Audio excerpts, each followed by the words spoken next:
Friends, स्वागत है आपका आज की क्लास में। तो जैसा कि लास्ट क्लास में हमने देखा था रिलेटिव प्रोनाउन को, आज हम जानेंगे इंट्रोगेटिव प्रोनाउन को। तो आइए जान लेते हैं इंट्रोगेटिव प्रोनाउन क्या है।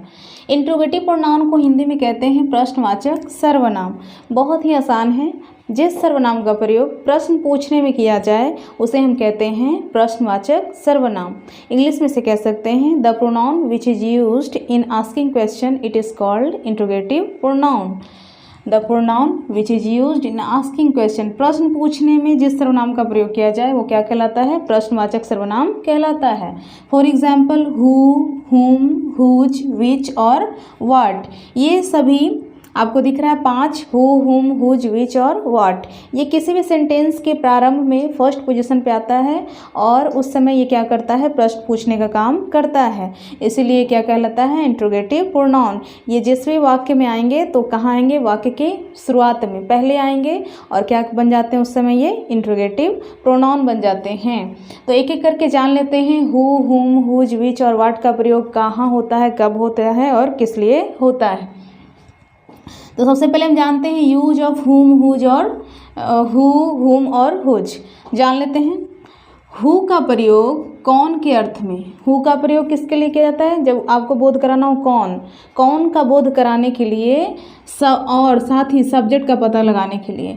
हु का प्रयोग कौन के अर्थ में सब्जेक्ट का पता लगाने के लिए किया जाता है और हुम का प्रयोग किसे के अर्थ में ऑब्जेक्ट का पता लगाने के लिए किया जाता है तथा हुज का प्रयोग किसका के अर्थ में मालिक का पता लगाने के लिए किया जाता है। तो जैसा एग्जाम्पल में आप देख सकते हैं who is crying there, who is crying there. तो अभी आपने देखा था हु का प्रयोग किसके अर्थ में किया जाता है? कौन के अर्थ में, और किसके लिए? सब्जेक्ट के लिए। तो हु इज़ क्राइंग देयर मतलब वहाँ कौन चिल्ला रहा है, वहाँ कौन चिल्ला रहा है। अब देखिए आपको पता है सब्जेक्ट किसे कहते हैं? तो जो काम को करता है उसे सब्जेक्ट कहते हैं। तो चिल्लाने का काम कोई कर रहा है मगर ये मालूम नहीं है तो उसके लिए हमने क्या यूज़ किया है? सब्जेक्ट के लिए हु इज़ क्राइंग देयर मतलब वहाँ कोई है जो क्या कर रहा है? चिल्ला रहा है। तो हम बोलेंगे यहाँ पे वहाँ कौन चिल्ला रहा है। तो आपने देखा अर्थ क्या निकल रहा है? कौन। हु का अर्थ क्या निकल रहा है? कौन। उसी तरह से यहाँ पे हम देखते हैं who are these boys, who are these boys मतलब दीज बॉयज़ ये लड़के कौन हैं, ये लड़के, ये सभी जो लड़के हैं ये कौन हैं। तो आप देख सकते हैं यहाँ भी हु का प्रयोग किस अर्थ में हो रहा है? कौन के अर्थ में। किस लिए? तो सब्जेक्ट का पता लगाने के लिए। अब देख लेते हैं हम हुम का प्रयोग। हुम हैव यू इन्वाइटेड, हुम हैव यू इन्वाइटेड। तो आपने भी देखा था हुम का प्रयोग किस लिए होता है? किसे के अर्थ में। तो मतलब तो हुम का प्रयोग किसे के अर्थ में किया जाता है। जैसे हुम हैव यू इन्वाइटेड, तुम्हें किसने आमंत्रित किया है। तो आप देख सकते हैं हुम का अर्थ क्या निकल रहा है? किसने या किसे। हु इज़ दिस आप देखेंगे हम किसका प्रयोग? हुज का। तो हुज इज दिस हाउस और हुज का किसके लिए किया जाता है? मालिक का पता लगाने के लिए। और किस अर्थ में? किसका के अर्थ में। तो मतलब यह घर किसका है? हुज इज दिस हाउस, यह घर किसका है। अब घर है तो घर का तो मालिक रहेगा ना। तो मालिक का पता लगाने के लिए ही किसका के अर्थ में किसका प्रयोग किया जाता है? तो हुज का। तो आपने देखा कि किस तरह से हु का प्रयोग कौन के अर्थ में सब्जेक्ट का पता लगाने के लिए, हुम का प्रयोग किसे के अर्थ में ऑब्जेक्ट का पता लगाने के लिए और हुज का प्रयोग किसका के अर्थ में किसे मालिक का पता लगाने के लिए किया जाता है। एक चीज़ और ध्यान देने वाली बात है कि बोलचाल की भाषा में जब इंट्रोगेटिव सेंटेंस बोलना होता है तो हम हुम के बदले हम हु का प्रयोग ज़्यादा बेहतर करना मानते हैं। मतलब हुम ज़्यादा यूज ना करके हम क्या यूज़ करते हैं? जब बोलचाल की भाषा में बोलना हो, आपस में बात करते हैं तो इंट्रोगेटिव सेंटेंस वैसे बोलते हैं तो हम हुम के बदले क्या यूज़ करते हैं? ज़्यादातर हु का प्रयोग करते हैं। ये ज़्यादा बोलना अच्छा लगता है इसलिए हम इस तरह से बोलते हैं, आसान है।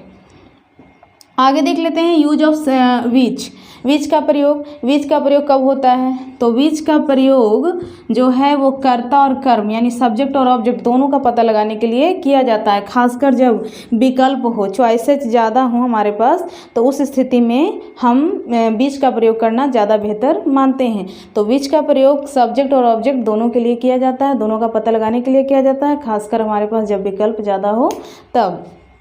जैसा कि आप देख सकते हैं, which is your house, which is your house, यानी कि हम कहीं पे गए हैं और हमें कई सारे घर दिख रहे हैं, तो वहाँ पे चॉइसेस काफ़ी ज़्यादा हैं, तो हम बोलेंगे वहाँ पे विच इज़ योर हाउस, मतलब इनमें से कौन सा घर तुम्हारा है ना, कौन सा घर तुम्हारा है। तो आप देख सकते हैं घर, कौन सा घर तुम्हारा है, तो सब्जेक्ट या ऑब्जेक्ट दोनों में से किसी भी चीज़ का पता लगाना हो तो वहाँ पे क्या चीज़ का प्रयोग करेंगे, विच का, खासकर कब, जब विकल्प चॉइसेस ज़्यादा हो। फिर आप देख सकते हैं which of these books do you like most, मतलब अब देखिए यहाँ पे किताबें कई सारी रखी हुई हैं, जिनमें से कौन सी किताबें तुम्हें ज़्यादा पसंद है। तो आप भी यहाँ पे देख सकते हैं कि चॉइसेस ज़्यादा हैं, उसमें से बेस्ट चुनने के लिए कहा जा रहा है या चुनने के लिए बताया जा रहा है, तो वहाँ पे हम क्या प्रयोग कर रहे हैं, विच का। तो which of these books do you like most, मतलब इनमें से कौन सी किताबें तुम्हें ज़्यादा पसंद है। ये तो हो गई विच की बात कि विच का प्रयोग सब्जेक्ट और ऑब्जेक्ट दोनों का पता लगाने के लिए किया जाता है, खासकर तब जब चॉइस चुनना हो तब। अब बात कर लेते हैं यूज़ ऑफ वाट का प्रयोग सब्जेक्ट और ऑब्जेक्ट दोनों को पता लगाने के लिए किया जाता है, और ये बहुत ही आसान है। क्या के अर्थ में इसका प्रयोग होता है, वाट का प्रयोग क्या के अर्थ में सब्जेक्ट और ऑब्जेक्ट दोनों का पता लगाने के लिए किया जाता है। For example, what is your name, तुम्हारा नाम क्या है। तो यहाँ पे सब्जेक्ट कोई है, तुम हो, जो तुम्हारा नाम है, तुमने पूछ रहा है। हमारे पास जो सब्जेक्ट है उसका नाम मालूम नहीं, तो पूछ रहे व्हाट इज़ योर नेम, तुम्हारा नाम क्या है। नेक्स्ट जो सेंटेंस है मेरा, what are your problems, what are your problems, तुम्हारी समस्या क्या है। तो यहाँ पे भी देखिए क्या के अर्थ में पूछा जा रहा है, पता किया जा रहा है कि आपकी जो मतलब आप इतने उदास हैं तो आखिर क्यों हैं, आपकी समस्याएं क्या हैं। What happened here last night, last night यहाँ क्या हुआ था, है ना। तो आप देख सकते हैं क्या के अर्थ में प्रयोग किया जा रहा है बार बार प्रश्न पूछने के लिए। What has he bought today, उसने आज क्या खरीदा है।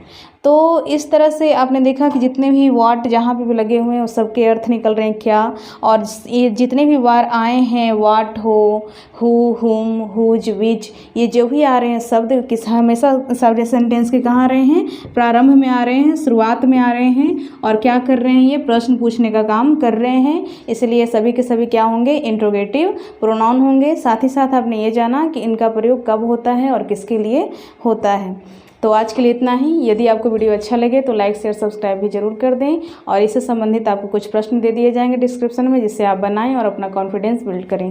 थैंक्स।